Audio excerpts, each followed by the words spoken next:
This is Tony Gonzalez from Made in Metal, and today we are going to talk to Robin Piso, the keyboard player in DeWolff. So, Robin, how are you? I'm really good. Yes. How are you? Fine, thank you. We're in Spain again. This is amazing. Yes. Like, I love the food. I love the people. Everything is so nice here. It's actually snowing here. I didn't expect Spain to be colder than the Netherlands, but it's snowing here and it's raining in the Netherlands, so that's different. Perfect. I remember that the first time I saw the band was at Arribas Vacia Madrid. You told me Garage Motor Fest. Yeah, that was really cool to play there. A lot of crazy people, and Glenn Hughes. That's the first time I saw him live. What a voice. What a performance. Woo. Yes. So, Robin, now we are here because you are in Spain presenting the new CD called Love, Death, and In Between. Tell me, why this title? Well, a lot of songs are about like a love that can only exist at certain like dark conditions. So, like Willow the Wisp is about a light in a swamp. I don't know how you call it in Spanish, but back in the day when there was no artificial lighting, like the swamps would be really dark, and then people who were wandering, they would see a light and thinking, oh, there's a house, I can go safely there. Yes. But it's actually like the gas from the swamps that ignites, and it's called the Willow the Wisp. So you want to go to somewhere warm, but you actually, die getting there. It's also a metaphor for, like love dragging you in, and when it's bad for you. Like Counterfeit Love, which is also a different song. Yes, but let me tell you something. Even when we are here in Madrid, I was born in Cuba. Cuba, wow. Cuba, the Caribbean island. I've been in Cuba. Yes. I visit, yes. When I was young, it's very beautiful. Very beautiful. Where are you from? Like I'm from La Habana, the capital. I've been there. Yeah. Yes, I love the cars there. Like the old cars. Yes. And the food. It's really funny. When I was there, people on the street, they came to me saying, oh, you want to see the Buena Vista Social Club? Let's go, go, go. And we go there, and then we have a drink, and then we go somewhere else, and people say, no, go to the original Buena Vista Social Club. And every club there is the original Buena Vista. It's like a scam for tourists. Yes, yes. When you were there, were you thinking to be a musician or not yet? Yes. Yes, definitely. No, it was before DeWolff. I think I was 15, 16 years old. Just before DeWolff. Good. Yes. So, yes, I would like to tell you this because Pablo do the same, say, I love Spain. It's not because you are Spanish, but I love Spain. And he doesn't know that I'm Cuban. Okay. And yes, but you don't say, Robin, you don't tell me that you love Cuba, but I know that you love Spain. I never played music in Cuba, so I don't know how is it to play there, but I love playing in Spain.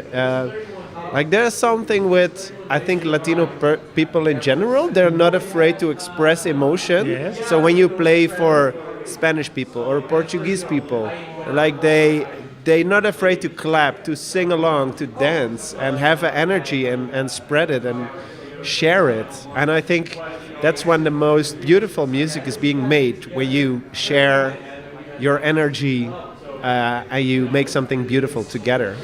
Yes. So learn and don't be afraid to show your feelings. Yes, definitely. Yes, definitely. That's how life should be.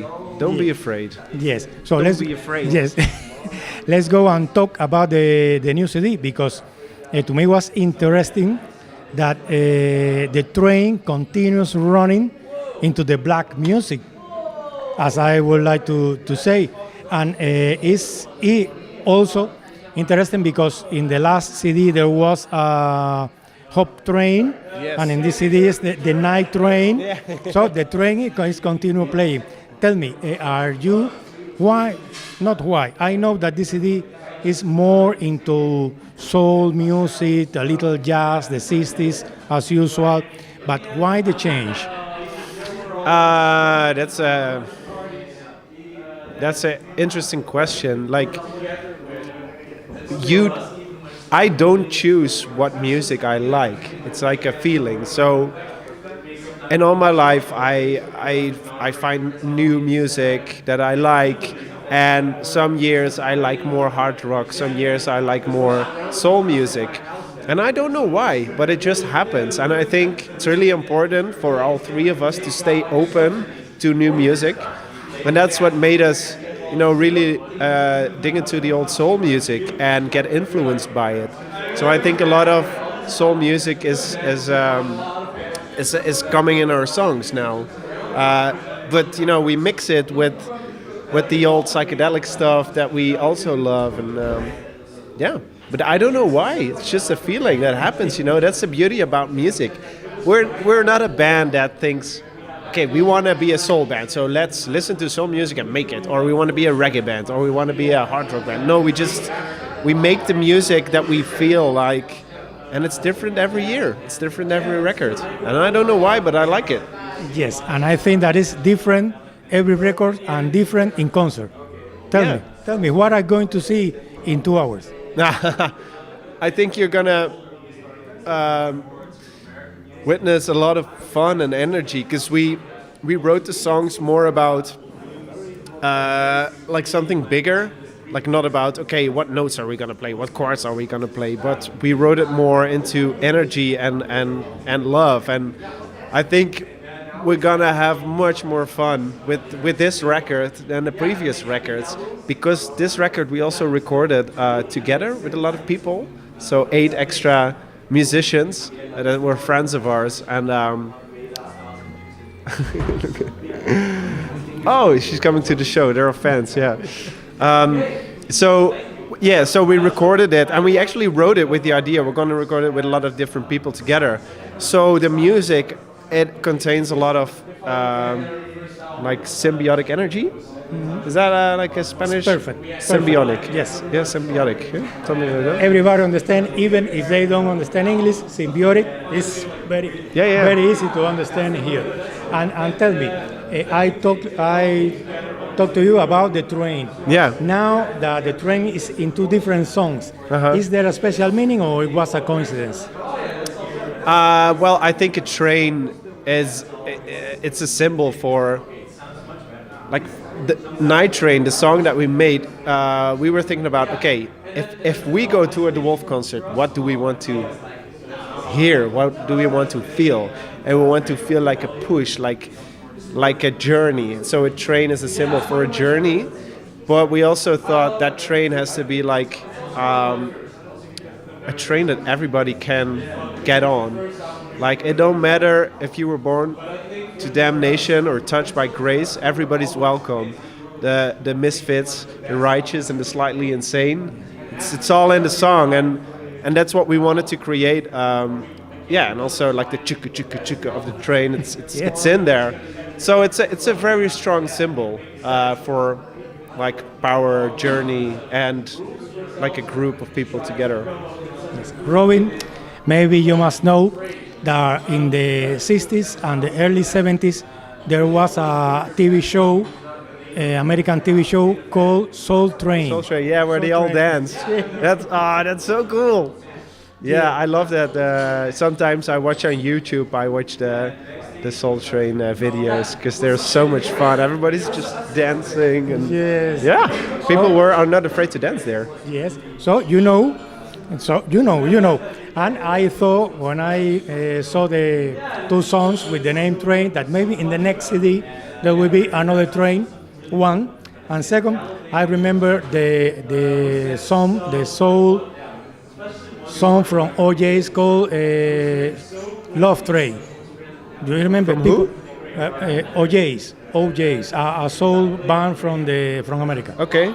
It's people of the world, Love Train, something like that. Okay. I think very bad. Okay. Yes, but now that we are talking about some, I mentioned Rosita at the beginning. I read that you joined with several friends in a place in France and record the new CD. Tell me, was Rosita recorded in only one shot? Yes. Yes. No, well, we did 3 takes, but there are no overdubs. So we tried it once, and then we really got the feel. We tried it a second time, and I think, yeah, the third try we did the full 16 and a half minute, I think, from start to finish. And after that, everybody was so intense. Because you know, a 16 and a half minute song recording is also a journey emotionally, because you start out and you think, this is going really well, everybody's like feeling it, and then like the more heavier parts come, they're a little bit harder to play, but then you feel like, oh man, everybody's nailing it. And then there's like the scary part, like, oh my god, it's going so well, I don't want to fuck up, because if I fuck up now, everybody's got to do it all over again. And then in the end, when we did the last note, everybody was quiet, and I got all these goosebumps, and we were listening back to it, and I had tears in my eyes, because I thought, this is so special. With all these 11 people, we were able to produce something so pure, something so human. It just made me cry. Perfect. But maybe you cry, but not because you were sad. It's because you were happy. No. I was happy. I was so emotional. And the people that we recorded it with, they're not just like session musicians that are for hire. They're like friends. They've been part of the DeWolff family for a lot of years now. And we ate there together. We drank together. We cooked together. And everybody was sleeping there in the same building, so it was like just one big family, and that's what makes this album so special, and especially Rosita. Yes. So I have seen that your friends come here. They are going to play with you tonight. No, not tonight. No? Not tonight. No, and it's who are those people? That's the support band. They played before us, So, like but- primero banda. La primera banda. La primera banda. La primera banda. Yes. So are you going to play as a trio? Yes. Okay. But perfect. It's perfect. Yes, I think so too. We did some shows with everybody on stage that we recorded with, and they were really fun. But we also did some shows with the three of us, and then that's when we're really free, because musically we can go anywhere. If you have a bass guitar player, horns, and backing vocal and percussion, it's really hard, like, to follow everybody and try to go somewhere. And with the three of us, we're really free. So, yeah.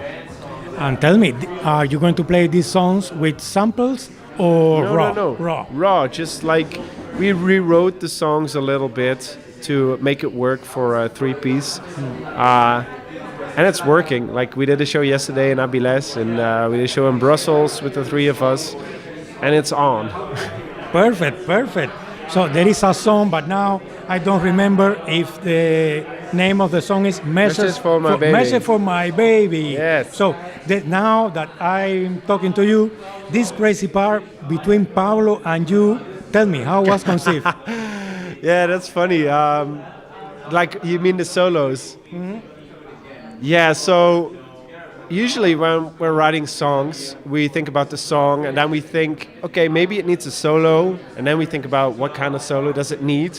And usually it's like a guitar or organ. But at this song, we thought, let's go crazy. It needs both at the same time. So we were like, let's go, let's make it crazy. And we just did two solos at the same time, and it was just like an explosion. And I'm happy that it worked really well. It comes off as a little bit chaotic, but that's the point. Like, it has to be a party. And it definitely is, and I'm really happy that people like it also, like you, for example. Yeah, man. So, according to what you say, I imagine that you improvise in this moment. Yes, definitely. Oh, perfect. And then, so now you need to learn. What did you do? It's different every night. It's different every night? Yes. Man, you are like a band from the 60s. Yeah. Oh. Yeah. So I remember, for example, now that Pablo was laughing at me because I'm wearing a Led Zeppelin. Oh yeah. Yes, and I wear a Led Zeppelin hoodie, and I'm from the Deep Purple magazine. Oh yeah. So That's funny. he can say that it's a coincidence, that there were always a contradiction between the fans, not the bands. And but you must remember, maybe you have seen that there are a lot of booklets from Led Zeppelin and Deep Purple recording that are from the soundboard, alive. I like bootlegs. Yes, bootlegs. I think, Robin, that you should recording. If you play every night different, you should recording. Yes. We actually are recording right now all the shows. Perfect. And like if we like what we hear, then we're gonna do like a new live album. Yeah. Yes, but it's not only that. Maybe in 20 years, because now the band has 15 years, no? Yes. Now in 20 years, when you became very famous, you can sell Madrid, February 2022, $250. Yeah, maybe. I don't know. Maybe tonight is gonna go really shit. But the thing about recording live shows, nowadays there's a lot of social media going on. Everything is being recorded with phones. Nothing is just in the moment anymore. I like the idea that a concert is only in the here and now, and you're either there or you're not. And I don't think you should be able to listen to every concert that a band does. I think it should be just there in the moment, and maybe once in a while they release a live album that you can, buy and enjoy. But like being able to re-listen every concert, it's not about the moment anymore. And sometimes when I listen back to concerts, I think it's shit. But in the moment itself, me and the audience think it's fucking awesome. Yeah. And that's because there's this energy going on you cannot capture it on the record. So sometimes it makes sense, but sometimes it doesn't. And that's why I think you should not record every show and release every show. The Black Crowes actually did that a while. You know that? The Black Crowes? No. I think a lot of years ago. They did every show live, and then after they put it on the internet, you can download the song, the show that you've been to. I think it's weird. I should not do it. Now, with your experience, I think that yes, that is weird. Yeah. So there is another song that I don't want to leave behind. That is Woncho Woncho. That is my favorite song. Yes, because wow. I think that there is a mix between Chicago, the band, and Carlos Santana in the guitar. How do you think this is the sound feeling? I don't know Chicago that well, but like Message from My Baby, for example, the live record of Santana with Buddy Miles is a big influence for that song. But the Woncha Woncha it's for me, it's not really Santana or Chicago. But the funny thing about that song is we recorded it at the very last, so everybody was really tired, and it took a long time to get that song on the record really well. We actually doubted if we were going to put it on because we didn't really like it, but I'm really glad we did because you like it, and for me that's enough. Of course. Yeah. So, but when I talking about Chicago, I am thinking Chicago 1971, this kind of CD, 25 or 64, Made Me Smile, this kind of song when they improvise more. Okay. Yes, so this was our interview, Robin, but DeWolff is in a book called Tienes Planes para 2022, and now I give you the book for you. I hope you enjoy. But the best, you can tell your mother that you are in the book. Yes, I've been published. Yes, thank you. Thank you so much. Perfect. Robin, it's a pleasure to talk to you. Encantado. Igualmente. Igualmente. Chao. Ciao, ciao.